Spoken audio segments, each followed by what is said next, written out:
Picture this. You've finally decided to live out the ultimate expat dream.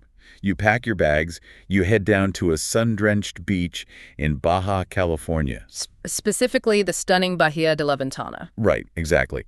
And your plan is fairly straightforward, you know? You want to teach a little kite surfing, maybe manage a couple of beachfront Airbnbs, do some informal house sitting just to cover your living expenses. It's the classic laid-back... The Wild West lifestyle. Yeah, the Wild West lifestyle that digital nomads and wind sports folks have been chasing across the globe for decades. But, and here's the catch, fast forward to today, Monday, March 2nd, 2026. That casual, under-the-radar approach, it carries severe consequences now. Operating like that today could land you with massive financial penalties, get your passport permanently flagged, or honestly result in your immediate deportation. The transition in this region over the last few years is it's staggering. I mean, we are looking at a community that has systematically dismantled the era of flying under the radar. It is no longer a suggestion to follow local protocols. It's an active enforcement zone now where that traditional expat bubble has been intentionally popped. Welcome to our deep dive into the regulatory frameworks, the maritime safety architecture, and the community charters coming out of the Bahia de la Ventana and Ensenada de Muertos region.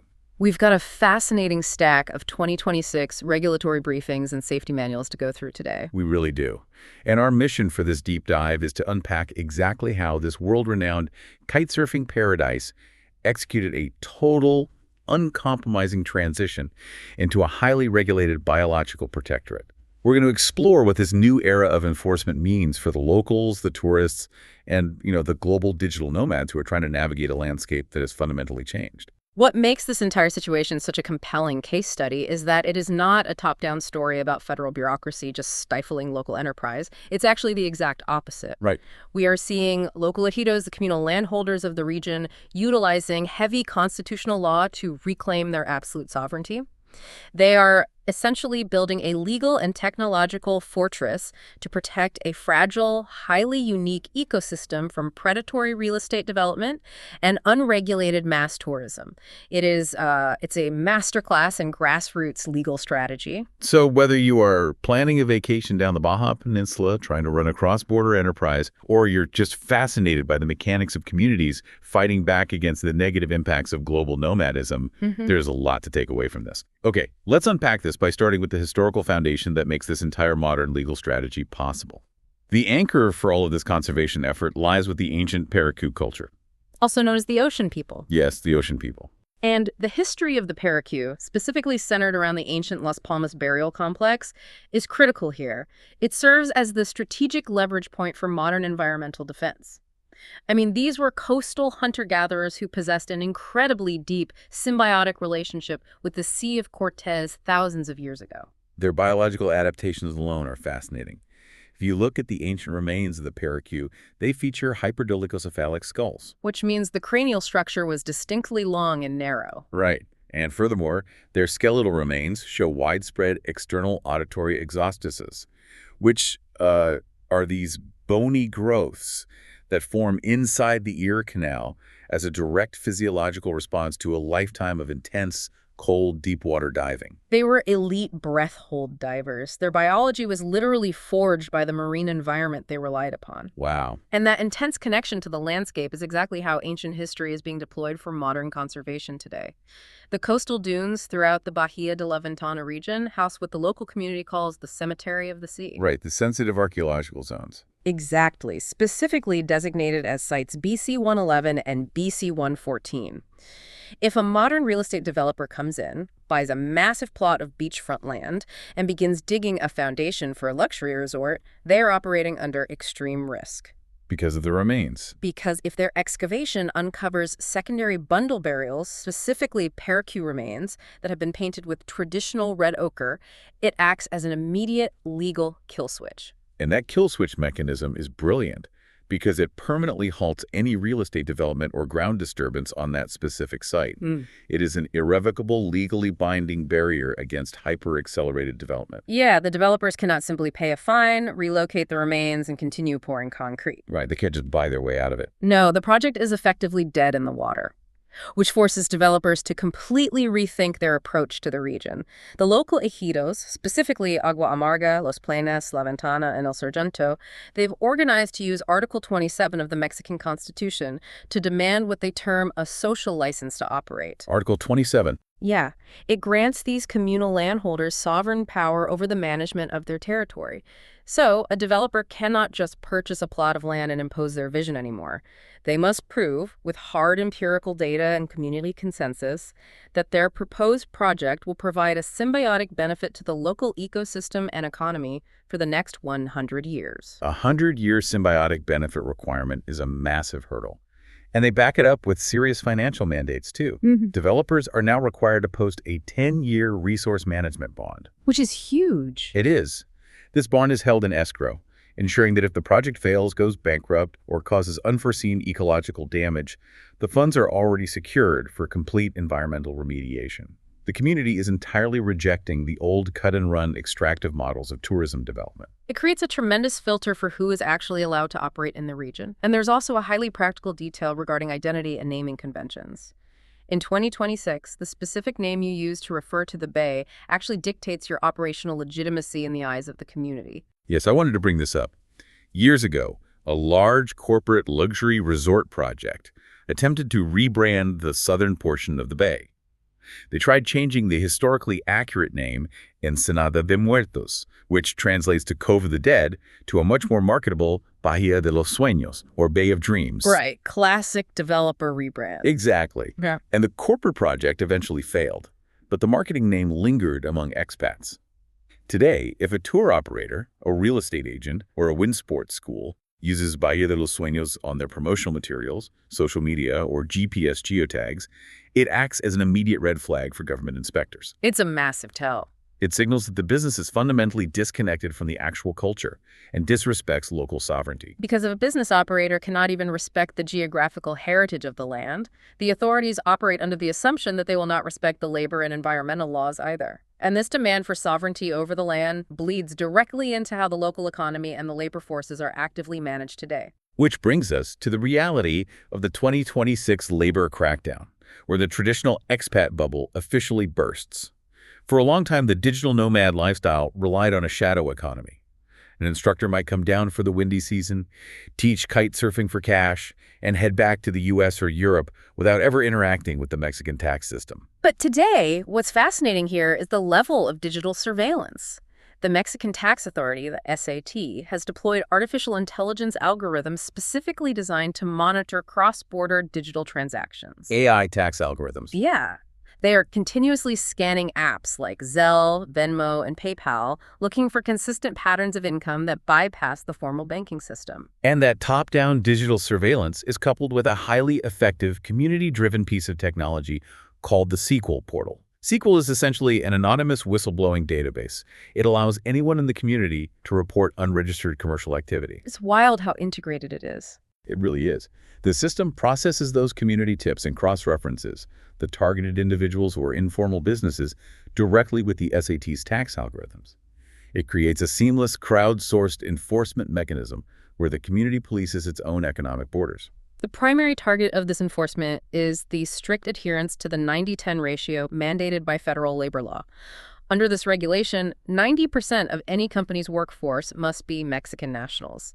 So, if you are a foreigner trying to run a legitimate enterprise, say you go through the effort of incorporating an SDRL, which is Sociedad de Responsabilidad Limitada, the Mexican equivalent of an LLC. Exactly. You are held to these incredibly strict labor ratios. You cannot just hire 4 of your nomad friends to teach kite surfing and employ 1 local Mexican staff member. That places your SDRL in critical violation. And in addition to the workforce ratios, the region has mandated a strict shift to a 40-hour workweek.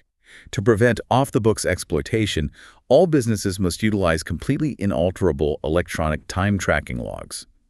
Paper logbooks, which were easily manipulated, are now considered a definitive marker of non-compliance and will trigger immediate audits. But there is another element to this enforcement that impacts casual nomads even more directly, and that's the payment in kind trap. Oh, this is a big one. Yeah. In many expat communities, informal exchanges of value are incredibly common. You might agree to stay in a beautiful beachfront property for 2 months rent-free, and in exchange, you simply manage the property, watch the owner's dogs, maintain the landscaping. Sounds like a harmless arrangement, right? It used to be. But in 2026, that informal exchange is legally classified as unauthorized work. If you are performing those duties on a standard tourist visa, you are breaking federal law. And the penalties for being caught in a payment-in-kind arrangement are severe. It results in immediate visa cancellation, administrative detention, and potentially a multi-year ban from re-entering Mexico. We have to acknowledge the immense social friction this has caused. Among foreign workers and seasonal nomads, this sudden transition is often viewed as an incredibly harsh, almost draconian crackdown on a lifestyle that the local government seemingly tolerated for decades. It feels, to them, like the rug has been pulled out. But on the flip side, you have the local Mexican business owners who are navigating minimum wage hikes, adhering to the new 40-hour work week, and paying into IMS, the Mexican Social Security Institute, which provides public health care and pensions for their employees. Right, they're carrying a huge load. They are. And they're also responsible for ensuring their tourists pay the mandatory 488 peso Embrace It tourist tax. So to a local business owner who's fully compliant and carrying that heavy financial burden, an unpermitted foreign worker operating via Venmo is not viewed as a harmless, free-spirited nomad. They are viewed as an unfair, parasitic competitor who threatens the economic survival of the legitimate community. When an illegal operator bypasses the tax and social security systems, they are actively draining the local infrastructure without contributing a single peso to its maintenance. It's a complex, highly charged economic tension. But here's where it gets really interesting. This fierce, uncompromising protection of local jobs and local infrastructure extends directly into the water. The community protects its biological resources with the exact same intensity as its economy. The marine ecosystem in the Suralbo Channel is profoundly unique. It functions as a high-energy social map for some of the ocean's most intelligent apex predators. The biological phenomena occurring in the channel are staggering. The waters host a resident pod of roughly 20 to 22 Eastern Tropical Pacific, or ETP, orcas. And these specific orcas have developed a highly sophisticated hunting technique that relies on extreme coordination and cultural transmission among the pod. They execute a maneuver known as the Mobula Slam. The Mobula Slam is unbelievable to witness. The orcas will coordinate to herd thousands of mobula rays out of the deep water, pushing them right up against the shallow, sandy shorelines of Punta Arenas. Once the rays are trapped against the beach, the orcas use powerful fluke slaps with their tails to stun the prey. It's an incredible display of strategic hunting. But the ecosystem dynamic gets even more complex with a phenomenon known as interspecific altruism. This is where male humpback whales actually intervene in the orca hunts. It's like something out of a movie. It really is. These massive humpback escorts will rush into the feeding frenzy and actively disrupt the orcas. They use their 5-meter-long pectoral fins as physical shields, placing their bodies between the orcas and the prey while emitting high-intensity trumpeting sounds to disorient the hunters. They literally guard the sea lions and mobula rays from the apex predators. It's an ongoing, epic biological arms race happening just offshore. But protecting a biological arms race of that magnitude from a booming motorized tourism industry requires an entirely new framework. High ambient noise levels from boat engines, what marine biologists call acoustic smog, interfere directly with the orca's ability to coordinate these complex hunts and teach their young. Yeah, acoustic silence in the channel isn't just a preference for the wildlife. It is a vital physical resource necessary for their survival, which is why the community instituted the Orca Standard. Right. And what is crucial to understand here is that this framework wasn't imposed by federal scientists in Mexico City. It was pioneered by the local fishing dynasties. Families like the Luceros, the Geraldos, and the Greens. They hold generational knowledge of the currents and the wildlife, and they recognize that unregulated boat traffic would destroy the ecosystem. So the Orca Standard enforces incredibly strict observation rules to protect the 2026 orca calves. There's a hard cap of 16 boats allowed in the observation polygon at any given time. If a vessel gets within 50 meters of the pod, the captain is legally required to immediately shift the engine into neutral, eliminating propeller noise. And furthermore, they enforce a 15-minute curiosity rule. Human operators are not allowed to pursue the animals under any circumstances. The wildlife dictates the terms of the encounter entirely. You can only observe the orcas if they voluntarily choose to approach and linger around your stationary boat for more than 15 minutes. And the biological data proves that this model works. Photogrammetry, which involves taking precise measurements of the animals from drone footage, shows that the 2026 orca calves have zero signs of peanut head. Which is that postcranial depression, right? Exactly, a depression behind the skull that indicates severe malnutrition and stress in cetaceans. Because of the strict acoustic management, the calves in the Cerralvo Channel are thriving. It proves that ecotourism does not have to be an extractive industry when local knowledge leads the conservation effort. It is a massive success story for marine conservation. However, that pristine environment is also incredibly unforgiving for the humans who recreate there. Which brings us to the Desierto Azul, or Blue Desert, Safety Protocol.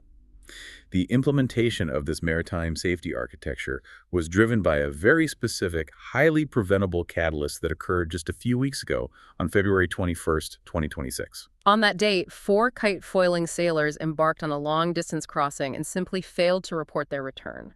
They had safely reached the shore, but through sheer negligence, they didn't notify anyone of their status. And that lack of communication triggered a massive search and rescue operation. It pulled local panga captains away from their fishing livelihoods to scan the channel, and it eventually involved deploying federal Navy assets.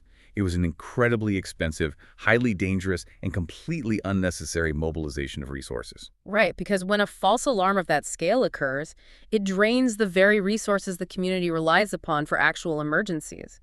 To guarantee this never happens again, the Regional Maritime Safety Council instituted the Desierto Azul architecture. And at the core of this system is the mandatory float plan. Before any long-distance crossing or downwinder, sailors must formally log their itinerary. They have to document their exact route, their gear colors, and their estimated time of arrival. If we connect this to the bigger picture, this float plan is enforced through a rigid 30-60 escalation timeline. If you are 30 minutes late past your filed ETA, your designated onshore contact is legally obligated to reach out and attempt to establish communication. And if 60 minutes pass? If 60 minutes pass with no contact, a Tier 1 community search is automatically triggered, and local panga captains are deployed to your last known trajectory. You can no longer just wander out into the blue desert. The equipment mandates are serious and strictly enforced. Yeah, anyone venturing out must carry a VHF radio actively monitoring channels 16 and 22. If you are attempting a crossing to Cerralvo Island, active GPS trackers like Garmin InReach devices are mandatory. If you're riding a hydrofoil, impact helmets are non-negotiable. These rules are particularly vital because of a geographic hazard known as the Muertos Gap. Oh man, the Muertos Gap. It is a highly treacherous 10 to 15 kilometer stretch of coastal water between La Ventana and Ensenada de Muertos. It is lined with jagged, rocky cliffs and is notorious for severe wind shadows, meaning you can be riding in strong winds one minute and the next the wind completely drops out, leaving you stranded in heavy swells. And there is absolutely no road access along the Muertos Gap for a land-based rescue. Because of the danger to both the sailor and potential rescuers, attempting to land on those cliffs is strictly forbidden. So what happens if you get stuck? If your gear fails or the wind drops, the protocol dictates that you use your board as a flotation raft and drift past the hazard zone entirely. To ensure the global sports community actually follows these protocols, the Regional Maritime Safety Council created a formal demerit system. It operates much like soccer, issuing yellow, orange, and red cards. A yellow card is issued for minor infractions, resulting in a formal warning and a mandatory $50 donation to the local safety fund. But a red card means you are permanently expelled from the region's waters. The 4 sailors responsible for the February 21st false alarm. They were issued immediate red cards and are now serving a permanent ban from ever launching at Punta Arenas again. Accountability under the Desierto Azul protocol is swift and uncompromising. The community refuses to subsidize the risk of unregulated tourists. So, what does this all mean? When you step back and look at all of these documents, the archaeological charters, the labor laws, the marine biology standards, and the safety protocols, the Bahia de la Ventana region has accomplished something monumental. They have successfully fused their ancient Paracu heritage with high-tech AI surveillance and rigorous maritime safety to create a genuine biological protectorate. And the ultimate takeaway for you, the listener, is that legitimacy is no longer a suggestion. Whether you are an entrepreneur incorporating an SDRL, a tourist paying the Embrace It tax, or an extreme sports enthusiast filing a float plan, your total respect for the local Ejido and their laws is the absolute non-negotiable price of admission. The era of taking from the bay without contributing is over. Which leaves us with a fascinating, slightly unsettling question to ponder. If the Agua Amarga model is entirely successful at turning Bahia de la Ventana into an impenetrable regulatory fortress, what happens to the thousands of unregulated global nomads who are suddenly locked out? That's the real question. Do they simply pack up their kites, their laptops, and their vans, migrate 50 miles down the coast, and overwhelm the next unprotected, vulnerable bay? We might be solving the problem of mass tourism in one specific micro-region, only to spark a constant, destructive game of regulatory whack-a-mole across the entire developing world. That is the unintended consequence of building a fortress. You have to wonder where the displaced pressure ultimately lands. It is definitely something to think about the next time you book a flight to a pristine, off-the-grid beach town. Thank you so much for joining us on this deep dive into the regulatory future of Baja California Sur. Stay curious, keep exploring, and remember, if you ever find yourself out in the Suralvo Channel, always respect the ocean people's right-of-way.